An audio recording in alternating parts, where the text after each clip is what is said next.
1,00,00,000 ఖర్చు, 7,000 కోట్ల కరెంటు బిల్లులు కడితే ఇచ్చిన ఎన్ని ఎకరాలకంటే 50,000 ఎకరాలకు నీళ్ళు ఇచ్చిండ్రు. ఇది చంద్రశేఖరరావు గారు 9.5 సంవత్సరాలలో గోదావరి బేసిన్ మీద సాధించిన ఘన విజయం. ఇక కట్టింది కూలింది నేను చెప్పాల్సిన పర్లేదు, నాకంటే మీకు అందరికీ పూర్తిగా అవగాహన ఉంది. మేడిగడ్డ ఏమైంది వీటి.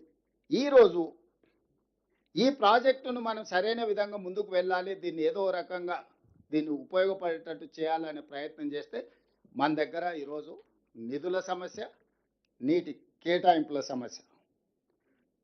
ఇప్పుడు ఈ నేపథ్యంలో చంద్రశేఖరరావు గారు కానీ టీఆర్ఎస్ నాయకులు ఇప్పుడు కాంగ్రెస్ అధికారంలోకి వచ్చింది, చంద్రబాబు నాయుడు గారికి ధైర్యం వచ్చింది.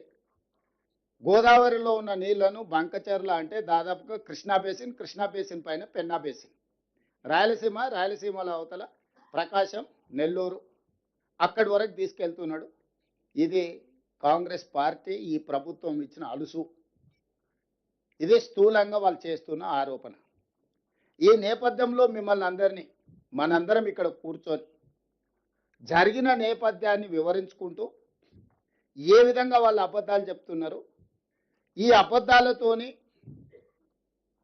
2023లో అధికారం కోల్పోయినారు, 2024లో డిపాజిట్లు కోల్పోయినారు, 2025 ఎమ్మెల్సీ ఎన్నికలలో అభ్యర్థులు దొరకలేదు. ఇది ఆ పార్టీ రాజకీయ పరిస్థితి. ఒకరోజు అధికారం పోయింది, రెండోసారి డిపాజిట్లు పోయినాయి, మూడోసారి అభ్యర్థులు దొరకలేదు.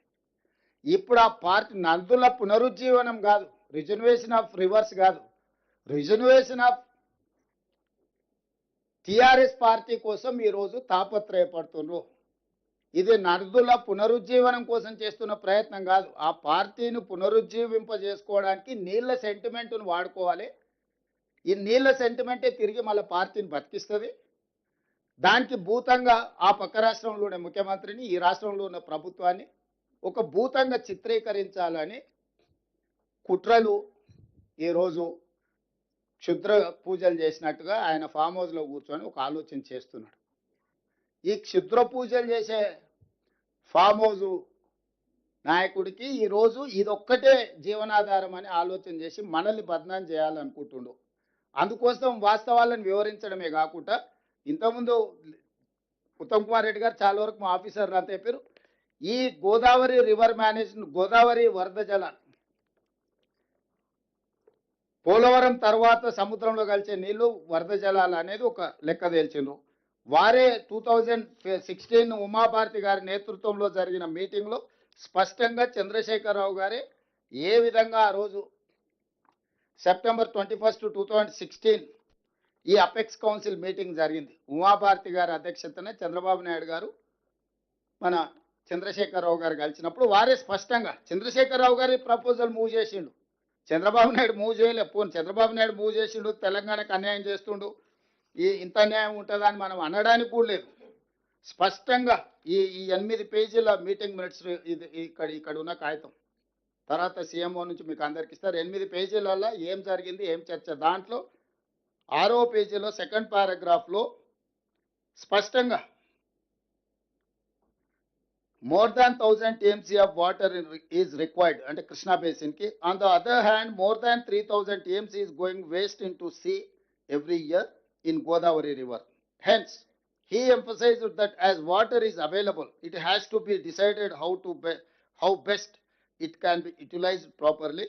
He stressed the need for developing understanding between the two states by sitting together and amicably settling the issue.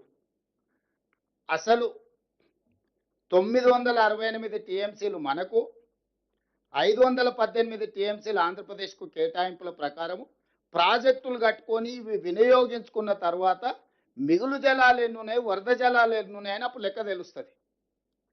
పైనున్న ప్రాజెక్టులు మనం 700-800 టీఎంసీలు కూడా ప్రాజెక్టులు కట్టుకోలేదు. మనకు సమ్మక్క సార్లకు నీటి కేటాయింపులు రాలే, సీతారామకు నీటి కేటాయింపులు రాలే. నువ్వు తుమ్మిడేటి దగ్గర ప్రారంభిస్తున్న ప్రాజెక్టు ఇంకా లెక్కలలో అట్లనే ఉంది. ఈరోజు శ్రీరామ్ సాగర్ కట్టిన దానికి మొత్తం స్టిల్తో నిండిపోయి దాదాపుగా 40-50 టీఎంసీలు దాని రిజర్వాయర్స్ కెపాసిటీసే తగ్గిపోయినాయి. మరి గోదావరి బేసిన్ మీద 968 టీఎంసీల నికర జలాలు కేటాయింపున్న తెలంగాణ రాష్ట్రం